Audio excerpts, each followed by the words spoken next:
Hello listeners, कैसे आप सभी। मैं मिस सन्मो और आपका स्वागत है जस्ट इमेजिन ऑडियो पे, जहाँ पर आज हम फिर से सुनने वाले हैं माय म्यूट मेल वाइफ का नेक्स्ट पार्ट। तबीयत थोड़ी सी ख़राब चल रही, इसी वजह से पिछला पार्ट मैं उतने अच्छे से नहीं बना पाई, बट कंटिन्यू तो करना पड़ेगा ना, इसी वजह से मैं कंटिन्यू कर रही हूँ। नहीं, मेरी आवाज़ से नहीं पता चलने वाला कि मेरी तबीयत ख़राब है, क्योंकि मेरा गला नहीं ख़राब है, मेरा पेट मतलब बहुत ज़्यादा दर्द हो रहा है मुझे पेट में। स्टिल मैं कर रही हूँ अभी फ़िलहाल के लिए, थोड़ा सा रिलैक्स हुई हूँ दवाई लेने के बाद, और अभी घर में कोई नहीं था तो अच्छा मौका था, इसी वजह से मैं कर रही हूँ। तो चलिए शुरू करते हैं। और माय मिस्टर प्रोफेसर में व्यूज़ नहीं आ रहे, मतलब आप लोगों को इंटरेस्ट नहीं आ रहा है, तो मैं इसी कहानी को कंटिन्यू करने वाली हूँ, ना कि उस कहानी को। तो इस बार सच्ची में शुरू करते हैं। कहानी कहाँ पर ख़त्म हुई थी मैं भूल गई हूँ, और फिर से उसको देखने का टाइम मेरे पास नहीं है, तो मैं कहानी स्टार्ट करती हूँ अपने हिसाब से। वो लोग सभी लोग घर में आ चुके थे, ऑफिस में थे शायद से लास्ट टाइम, और अभी फ़िलहाल के लिए रात हो चुकी थी और सभी लोग घर आ चुके थे। आयुष वो आज अलग सा ही फील कर रहा था, काफ़ी हॉर्नी फील कर रहा था, क्योंकि बेबी पैदा होने के बाद से उसने क्रिस को टच तक नहीं किया था, एंड आज क्रिस उसके हिसाब से काफ़ी ज़्यादा सेक्सी लग रहा था। इसी वजह से आज उसे कुछ करने का मन कर रहा था, और वो सच में करने भी वाला था। वो प्लान करके आया था, एंड सभी कुछ प्रिकॉशंस उसने ले लिए थे, और उसे बेबी चाहिए नहीं थे। क्रिस भले कुछ भी बोले, पर उससे वो दर्द नहीं देखा गया, इसी वजह से वो फिर से और एक बेबी नहीं चाहता था, और इस वजह से इस बार वो प्रोटेक्शन भी लाया है, और बहुत सारे जो है एक्सपीरियंस भी लाया है, मतलब इधर उधर से वीडियोस वगैरह से यार, और टीचर्स से भी कुछ, मतलब कोई कोई होता है टीचर्स फ्रेंड्स ग्रुप में, उनमें से वो बहुत सारा ज्ञान आज लेके आया था। वो लोग डिनर टेबल में थे, और आयुष खाना तो खा रहा था, बट खा जाने वाली नज़रों से क्रिस को देख रहा था। क्रिस ये चीज़ नोटिस नहीं करता, और वो खाना खाने में ही ध्यान दे रहा था। वो खाना खाने के बाद अपने कमरे में ना जाके उसका जो आर्ट रूम था, जहाँ पर वो पेंटिंग वगैरह करता था, उधर चला जाता है, बट आयुष को वो उधर जाते हुए नहीं दिखता। वो डायरेक्ट अपने कमरे में जाता है, एंड वो जाने के बाद वॉशरूम में घुस जाता है, अच्छे से नहाता है और रेडी हो जाता है। आज उसे कुछ करना था, बट क्या ये सक्सेसफुल होने वाला है? उसके लिए देखते रहिए, कंटिन्यू करिए। आयुष जब आता है, तब वो पहले जब आया था तब उसने क्रिस को नोटिस भी नहीं किया, डायरेक्ट अलमीरा से कपड़े निकालने एंड वॉशरूम में चला गया था। पर यहाँ पर आने के बाद वो देखता है कि क्रिस यहाँ पर है ही नहीं, इसी वजह से वो इधर उधर देखने लगता है, बैल्कनी में भी देखता है, वॉशरूम में भी चेक करता है। हाँ, वो वहाँ से निकला था, स्टिल वो फिर से चेक करता है। देन वो बाहर जाने वाला था, बट वो डिसाइड करता है कि वो वेट करेगा। 5 मिनट तक वो वेट करता है, मतलब एकदम योगा वाले पोजीशन में बैठते हैं ना, मतलब क्या बोलते हैं उस पोजीशन को, याद नहीं आ रहा, मतलब अपने पैरों को मोड़ के एंड हाथों को भी मोड़ के सीधा सीरियस फेस के साथ बेड के बीच में वो बैठा हुआ था, और वो सीधा डोर की तरफ ही घूर रहा था। पर 5 मिनट बाद भी वो नहीं आता है, इसी वजह से वो अपने हाथ खोल देता है एंड पीछे की तरफ थोड़ी सी लीन हो जाता है, एंड अपने हाथों का सहारा लेके वो लीन हो गया था। देन वो घड़ी की तरफ देखता है जो कि दीवार में लगे हुए थे, एंड 10 बज चुके थे, अभी तक क्रिश नहीं आया था, इसी वजह से वो उठता है वहाँ से। देन वो बाहर चला जाता है और वहाँ पे ढूंढने लगता है। बाहर सभी लाइट्स ऑफ हो चुके थे, कोई भी नहीं था। ये देख के वो घबरा गया था, बट वो अंधेरे में ही ऐसे घूम रहा था कि कहाँ पर है क्रिश। उसके दिमाग में आया ही नहीं कि वो आर्ट रूम में भी हो सकता है, बट वो पूरा जो है जगह, मतलब किसी कमरे में नहीं जाता, बट स्टिल वो बाहर से घूम के वो फिर से अपने कमरे में आ जाता है, एंड फिर से उसी पोजीशन में सोफा में बैठ जाता है। देन 5 मिनट और बीत जाता है। देन आयुष फिर से उठता है, देन अपने बच्चों के कमरे में, मतलब अपनी माँ के कमरा में जाता है। देन वो कमरे के अंदर एंटर करता है, धीरे से दरवाजे को खोलता है एंड चेक करता है एक चोर की तरह, बस मुंडी घुसा के। देन वो देखता है कि बेबीज वो वहाँ पर सो रहे हैं, एंड उसकी माँ वो उनके बगल में सो रही है, पालने में छोटू बेबी सो रही थी, एंड उसके साइड में अयान वो सोया हुआ था, वहाँ पर भी वो नहीं था।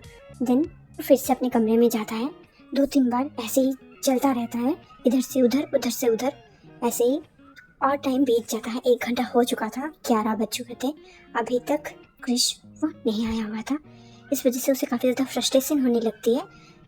अब उसके दिमाग में आता है कि हाँ, हम कॉल भी कर सकते हैं अगर कोई मिल नहीं रहा। देन वो कॉल लगाता है।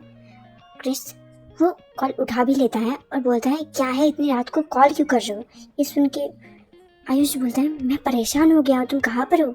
ये सुन के क्रिस वो बोलता है, मैंने तुम्हें बोला था ना कि मैं अपने पेंटिंग्स बेचना चाहता हूँ, इसी वजह से एक कंपटीशन है, वहाँ के लिए मैं एक आर्ट वर्क बना रहा हूँ और 1 हफ्ते में ही वो कंपटीशन है, तो मुझे कंप्लीट करना है, इसी वजह से मैं अभी अपने आर्ट रूम में हूँ। ये सुन के वो बोलता है, ओ अच्छा। देन वो कॉल कट कर देता है एंड थोड़ी देर वो प्रोसेस करने में ही लगा देता है कि क्या बोला। देन वो उठता है एंड वो सो जाता है, बट उसे नींद नहीं आ रही थी एंड वो फिर से घड़ी की तरफ देखने लगता है। 12 बज चुके थे, अभी तक क्रिश नहीं आया था, इसी वजह से वो उठता है। देन उसके आर्ट रूम की तरफ चला जाता है।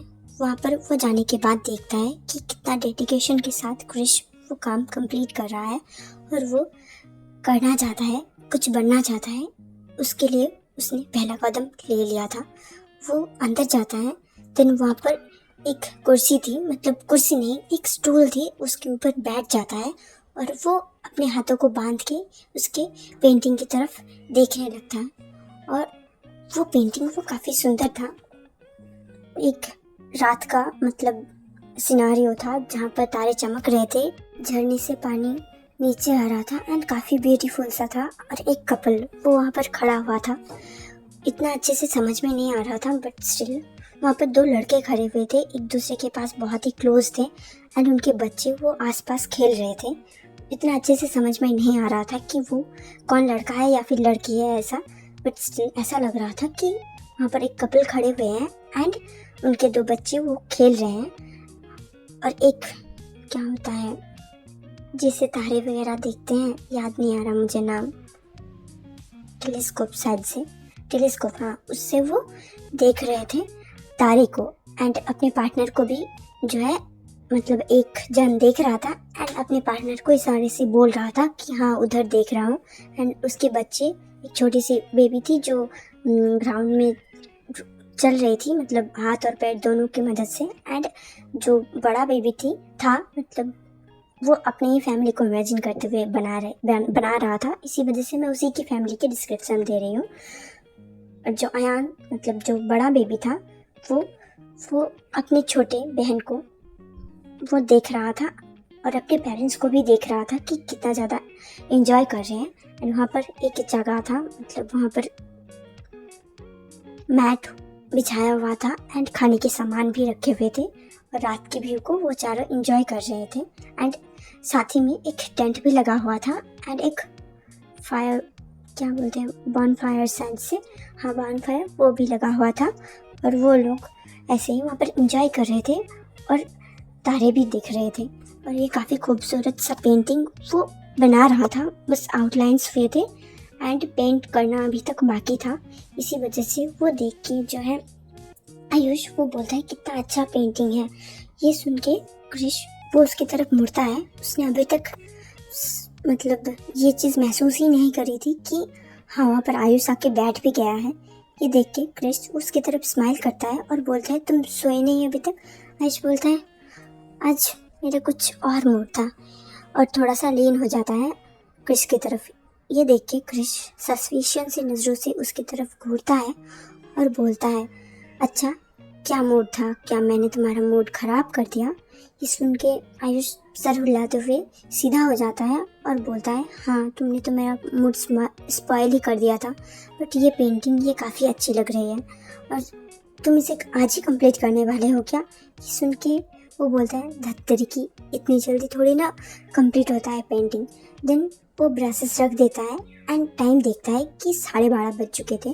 देन वो लोग अपने कमरे में जाते हैं एंड सो जाते हैं। और आज ये पार्ट मैं यहीं पर ख़त्म करती हूँ। अगर आपको पसंद आया तो ज़रूर से लाइक करना एंड चैनल को भी सब्सक्राइब करना। आपकी सपोर्ट की ज़रूरत है मुझे।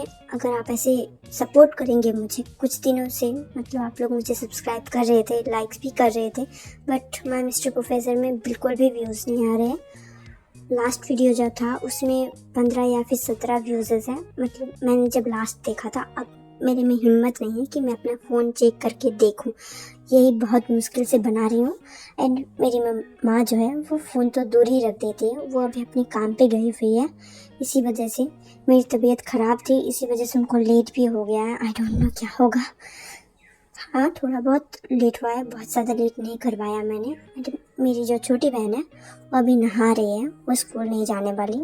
बहुत ज़्यादा ज़िद्दी एंड अकड़ों किस्म की लड़की है, वो नहीं जाने वाली। वो हमेशा मेरे नाक में दम करके रखती है, पर स्टिल अगर वो नहीं रहेगी तो बहुत ज़्यादा प्रॉब्लम हो जाएगी, क्योंकि मैं बहुत सारे काम करके कॉलेज जाती हूँ और अभी मैं नहीं कर पा रही हूँ। इसी वजह से माँ को बहुत ज़्यादा प्रॉब्लम होने वाली है। दैट्स वाई उसको घर पे रखा गया है एंड वो अभी खाना बनाएगी, मुझे पूछ रही है। पर मुझे ना ऐसी वाली फीलिंग आ रही है कि मैं हाउस वाइफ हूँ एंड बीमार पड़ गई हूँ। I don't know why. भले ही मैं बहुत सारे काम नहीं करती हूँ, माँ ही बहुत सारे काम करती हैं, बट मैं हेल्प करा देती हूँ उनकी। और मैं ये सब क्यों बोल रही हूँ आई डोंट नो, बट मैंने जितना बना पाई हूँ। अगर आपको पसंद आए तो ज़रूर से लाइक करना। ऐसे ही नहीं चले जाना होता है, लाइक भी करना होता है, और पसंद आए तो चैनल को सब्सक्राइब भी करना होता है, करके ही जाना। Thank you for watching, bye bye.